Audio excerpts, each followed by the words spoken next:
Welcome to the Sales Leadership Awakening Podcast. I'm Stephen Rosen with my co-host, Colleen Stanley. Of course, in each of our insightful episodes, we explore the knowing versus doing gap, trying to understand why sales leaders and their teams often struggle to turn knowledge into action. Yes, and today, Stephen, I love the topic, and I'm going to give credit to you. You called it the coaching conundrum, and it's really going to be a discussion around that perspective of the knowing and doing gap.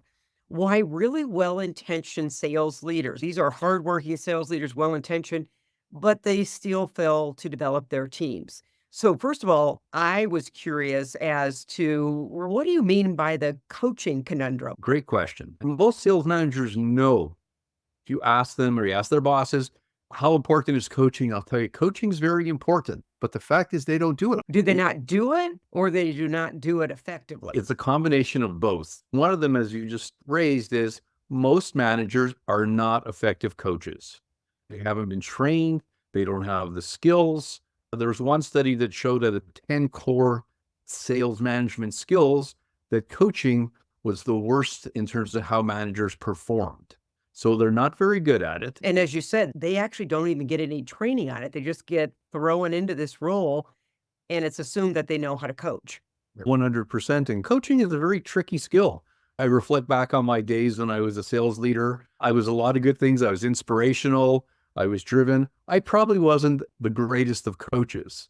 Coaching, I believe, needs to be understood and learned over time. Another thing is managers are juggling so many different tasks. And even though coaching is the number one activity in terms of driving performance, in most cases, coaching becomes another item on their to-do list and usually falls to the bottom of the list. Companies, if they're not trained, they certainly don't have a formal coaching methodology. And without a formal methodology, just like we realize in sales, that we add methodology or a formal process for selling, sales tend to go up. Same thing with coaching. If they're trained, they're excited to do coaching, and they have a methodology, sometimes they face resistance from their reps. So many managers then, if they're facing resistance to their coaching, they actually avoid it altogether. There's a number of things that make up this conundrum, but managers who find a way, as we'll talk about, tend to get far better performance. The one that intrigues me is that, and I really think it falls in that knowing and doing gap, is that we all know there's solid research out there. I think you and I both looked up a couple of stats to share with people. Knowing this, why does it continue to fall to the bottom? Now, is this a CEO issue? Because I have had sales management workshops where the VP of sales is sitting there, the manager, or maybe their EVP knows they're in the training, and they're beeping them all day long on their cell phone. Does your manager not know you're in a workshop? Yeah. Is it a top down problem, bottom up, belief system? What's your perspective on why this keeps landing to the bottom, even though we know coaching improves outcomes? You got it. So to me, the number one problem is there's a lack of accountability. Now, of course, sales managers are accountable for their sales. Given we believe and the studies show, and we know from experience that coaching drives performance, in my days, my managers would have a number of coaching days because we had all external salespeople, and they were expected to be in the field a number of days per year coaching. And that was actually upwards of 100 to 120 days. That was a KPI. That was actually one of my 3 critical success factors in running my sales organization, that sales leaders, managers would be out in the field coaching. So you asked if it's a CEO issue. I'm not sure if it goes up to the CEO, because the CEO, as wonderful as they probably don't get into the details of sales, but certainly the CRO, VP of sales, they really need to say, hey, you know what? I'm going to train you guys. I'm also going to expect you to be out in the field. And in fact, what I'm going to do in terms of holding you accountable is, one, track your days, or you'll track your days. And actually, when I train managers, we actually plan out their days for the whole year, by rep, by month. Mm-hmm. So if it's not well thought out, given this is your most important activity as a sales manager, why are managers not planning? So there's a lot of things that kind of fall to the bottom. It's not one of those urgent things. It's not a fire, but it's long-term development of your salespeople. And unless there's an accountability to doing it, I think it's going to continue to fall to the bottom. All I can say is all the heads of sales that are listening, you got to make it your managers accountable to their number one performance driving activity. What I really is a couple of things that you've said here. Number one, this was part of their bonus program. So was this linking to their pay as far as these are the number of days in the field? And if you miss it, this affects your bonus, or did I misunderstand that? Oh, actually, I'd love to say that was the case. It wasn't that directly linked, but what we did is I always work on 3 critical success factors. Uh-huh. And every month as head of sales, I'd report to the CEO my report of coaching by manager in terms of their KPIs. So there was Okay. high visibility within the organization. Now, over the course that I was VP of sales, we tripled sales over the 3 years I was there. So not to say that was the reason why, but it certainly was a contributing factor. The managers were out coaching and developing their salespeople. But Absolutely. when I left industry, to me, that was the one thing 20 odd years ago that I've been pounding the drum on. And you know what? It's still a challenge. I look at many organizations that are busy and very inflamed because a lot of sales leaders and CROs coach the deal. Hmm. They're very short-term focused, but they don't coach the skills. And when I Yeah. talk about coaching, I talk about coaching skills. Yeah. Stephen, this is interesting because I was working with a group of high potential sales Yes. managers. So these were individuals that were, the company was really forward thinking on this. And so they had set up this program to make sure that if they wanted to step into sales leadership, they were ready. There was a young man in that particular workshop where he worked at LinkedIn, and their bonus was directly affected by the number of hours that they were expected to deliver coaching. So it's interesting to me how all of us, we just preach and we just rant and rave to our sales reps and we make it put them into the CRM tool, the KPIs, all the sales Yeah. activities, leading activities that lead to the lagging. But yet we're not doing that with our sales managers. It's a big best practice that we're missing in the transfer to that role, in my opinion. I'm with you. There was one multinational pharmaceutical company that I was after for many years to help them out with their coaching, and they had a global program. And the folks Mhm. in Canada, after a third year of chatting with them, said, Stephen, you know what? Can you come in and look at what we're doing because we're not gaining traction? The managers Mhm. are just not coaching. And one of the things that we put in place was planning for their coaching time Yeah. and actually keeping them accountable. So the link that LinkedIn is doing, I think, is great. It measures quantity, probably not quality. And I think it's a nice step, but really there has to be an accountability. Just like simply if our reps didn't make sales calls, I Yes. don't think they'd be very effective. So let's talk about what do you think is behind the lack of effective coaching in sales? Any obstacles that the sales leaders encounter? There's one that you mentioned here. There's a quote from the late John Wooden, and I'm going to paraphrase it. And first of all, it's really an awareness. Do not mistake your expertise with your ability to teach. So Mm, often we've all heard this story, seen the movie, top producer gets promoted to sales manager because of their expertise in selling. So I think, first of all, you have to have that awareness and humility and resolve to say, I got an entirely different set of skills to learn. Because think about it, Stephen, people go to be teachers. They get 4-year degrees on right. learn how to have people learn, absorb, recall material. So I think that's number one. The second one is, and as long as we're talking about school, this is where we might be getting D's. Okay. So first of all, we confuse, as you just mentioned, deal review with deal coaching. And so in coaching sessions, often we're just looking at the numbers and the analytics. Now, that's important to know. Do we have a consistent theme? Is there a place in the pipeline where it's all the conversion rates aren't being hit? But deal review never changes the numbers. Deal coaching is the only thing that changes the numbers there. So you have to really make sure that when you're conducting a coaching session, is it a deal review or deal coaching? The second D that we sometimes fail in is that we don't diagnose the right end of the sales challenge, the performance issue. So Right. often when I'm holding sales management workshops, I will take them through an exercise, and it's self-discovery because people believe their own data. And what sales managers discover is that often it isn't a training issue, It's a self-limiting belief issue. Very true. So they keep, and I was guilty of this, Stephen. I would keep training and training on the same issue. And with this exercise, there's different ways that you ask questions. They'll start discovering the reason my salesperson isn't calling at the top, the C-suite. It's not that they don't know to call in the economic buyer, user buyer, technical buyer, all those great terms. It's because of a self-limiting belief that I'm going to look stupid and I'm going to get stumped. And if you don't know how to coach people out of limiting beliefs, you can talk until you're purple and they will not apply the skills you're teaching. So sometimes we're diagnosing the wrong end of the problem. 100%. And more training doesn't solve issues. Sometimes the issue is an attitude, or as you may see, a fear, and then it gets misdiagnosed, and we try doing things that are not going to have an impact on performance. Well, think about this. Every good sales methodology, and by the way, have a sales methodology because you cannot coach 12, 8, 20 different playbooks, all right? So you just can't do that. But if you take a look, every good methodology will tell you to uncover and get agreement on budget before writing proposal, right? Quote, whatever your language is. So why do so many salespeople still write practice proposals only to hear the words, "You're too high. That's not in our budget"?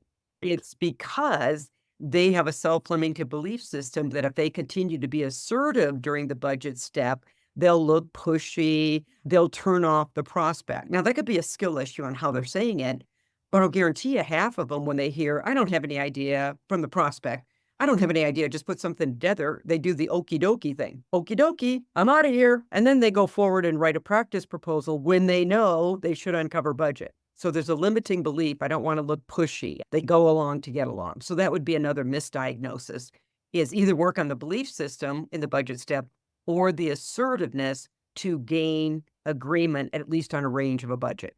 So what kind of questions, one, being there and observing certainly may help the manager diagnose the issue. How do you best diagnose what the issue is through effective coaching? And where I was leading was observing sometimes helps. If you're coaching post-call, it's much more difficult to be able to diagnose why they didn't do something. My suggestion is they include as many pre-briefing coaching sessions as they do debriefing coaching sessions. Pre-briefing is determining, can they recall the information? Can they demonstrate the right selling behavior? Debriefing is, did they do the right selling behaviors? So pre-briefing is actually testing, can they recall it? Can they recall it under a little bit of pressure? And so I encourage managers to, and we've created a lot of pre-briefing forms for manager based on their methodology. But a quick example of this, Stephen, would be, "Stephen, tell me what's your response to when the prospect has an objection that sounds like this?" And then we've got to see if that salesperson can respond to the objection. And as you said in a prior podcast we had, confidently without getting emotionally triggered. And so Yes. you can have a series of questions you're testing. Do they have the answer? You can pre-brief a call and say, "Give me the 5 questions you're going to ask to quantify the financial impact of the problem you've uncovered," to see if they can actually ask smart, persuasive questions. I'm with you. And the challenge when I'm listening to what you're saying is, I'm on board. I think that's great. We're with a rep and we have a pre-briefing. How many sales managers do that and do that effectively? I find once they learn about a pre-briefing, most are so used to debriefing the call that they're eager to embrace that. And I can give you one case study with a team that the sales group that they started from scratch every year, meaning they were hunters and every year their quota started from 0. And so they saw a tremendous increase in sales results by including pre-briefing sessions, much more so than they did the debriefing. So that was just one case study I had. So most of the time they're pretty open to embracing it. And then if you just work through it, these are just simply questions, then they'll get the skill needed in their sales management role.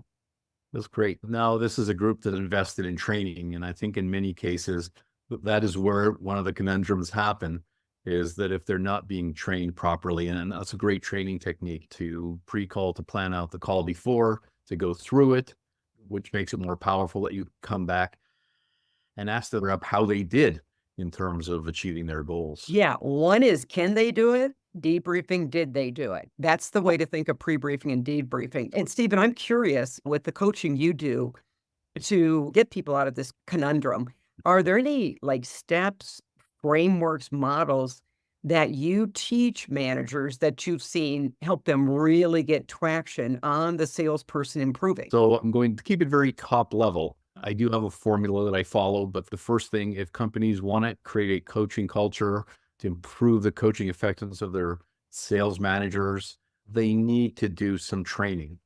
But training alone doesn't do that much unless there's a follow-up, because coaching is a difficult skill. So unless the next level of management is going to coach the coaches on coaching, or part of what we do to ensure that the information moves from knowledge to action, is actually coach them for 3 to 6 months on their coaching. Let me make sure everyone is following that. We do need to have the training because otherwise you don't have anything to coach against, right? So you have to have that coaching methodology. But then where the magic happens is application. Can they actually apply the knowledge they learned? Am I tracking? Right on it. Are they applying it? And what happens sometimes if we're doing something and it's not working, we tend to default back to what we used to do before. So the whole beauty of having, it's almost like going golfing. You can take lessons in a dome somewhere and then go out and things are not working.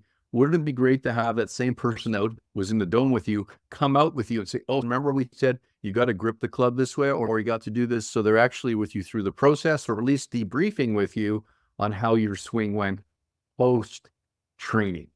You mentioned in terms of having a framework, there's lots of frameworks out there. There's the GROW model, which is well known. I used an approach called focused sales coaching. It really creates consistency.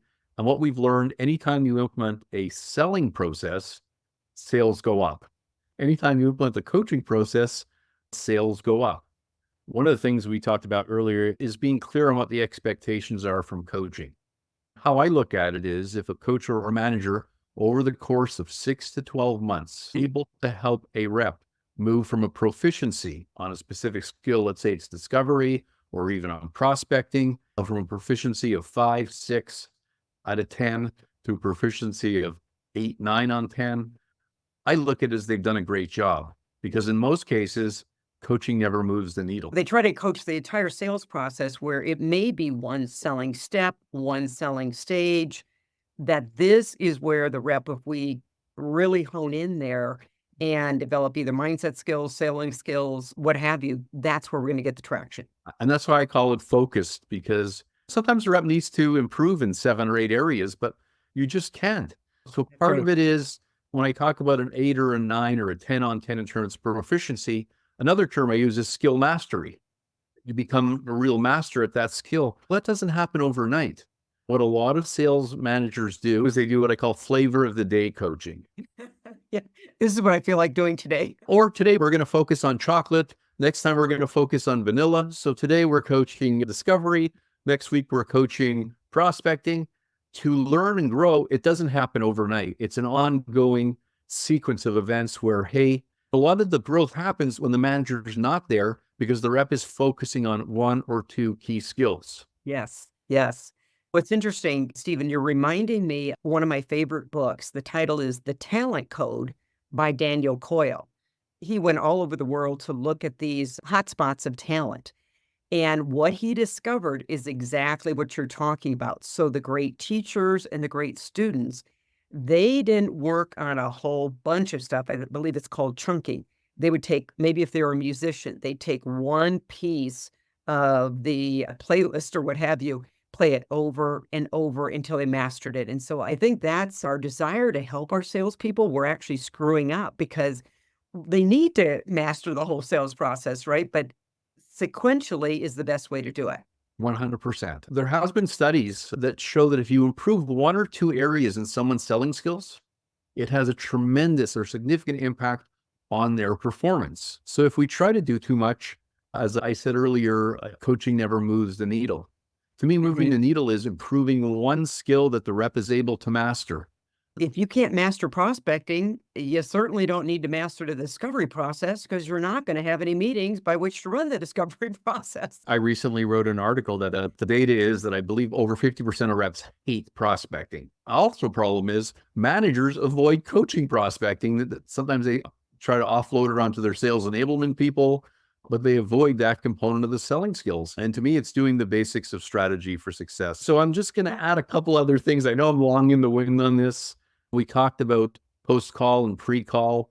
One of the major shifts in coaching, when you're providing feedback, I always tell my clients, ask before giving feedback. Ask the rep how they thought it went, what they learned, because once you give your feedback, you're done. The reality is, if you're a really good sales manager, you may be out with your rep twice in a month. That would be phenomenal, 2 days a month or a couple calls in a month. What happens the other 18 days of the month?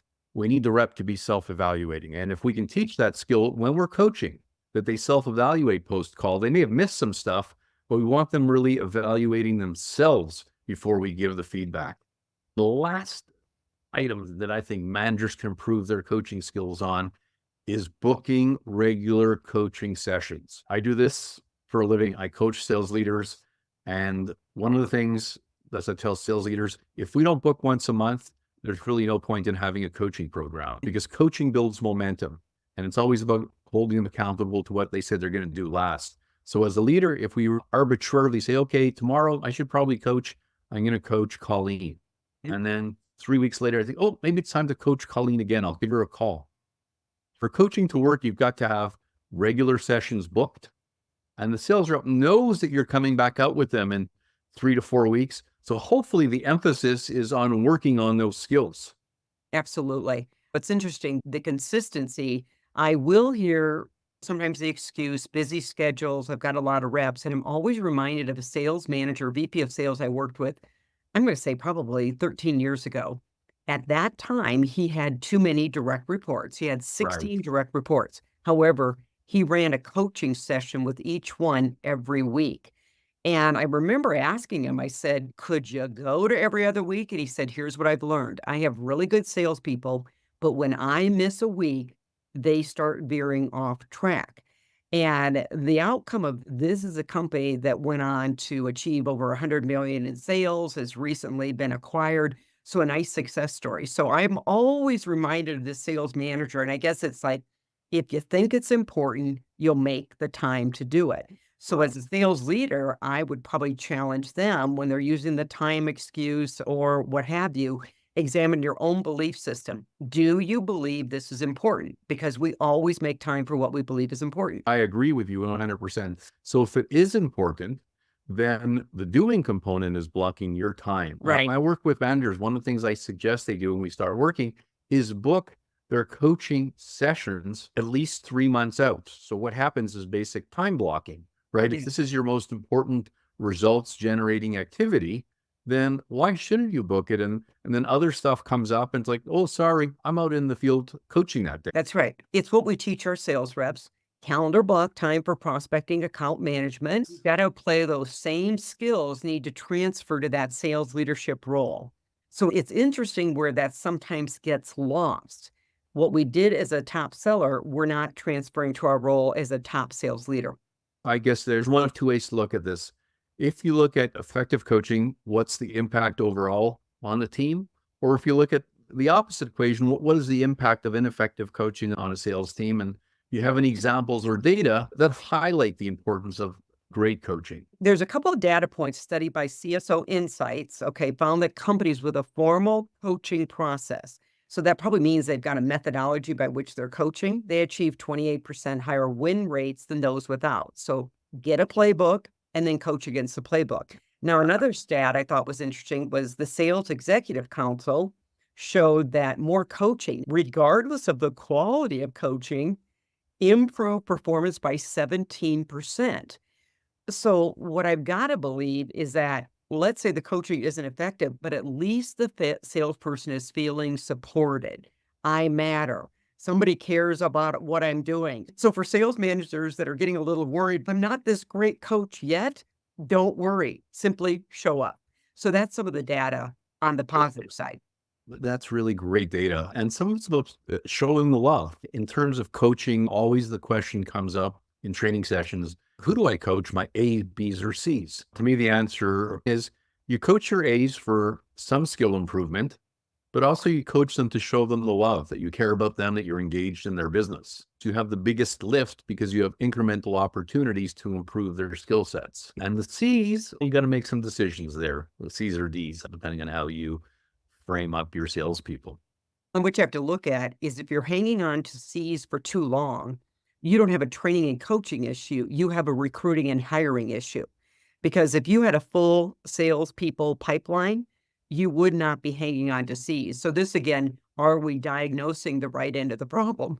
So I always tell managers, if you're hanging on to someone, we don't have a coaching issue here. We have a recruiting issue. And they always laugh and they go, point taken. So Stephen, you asked about the negative impact. And I think all of us, just from a common sense, if we don't have a consistent coaching program or ineffective, one of the biggest things that can happen, and it's almost getting to be too big of a buzzword, so I'm going to use it cautiously, is burnout. But let me put it in the context of a definition I read years ago, and it just really resonated with me.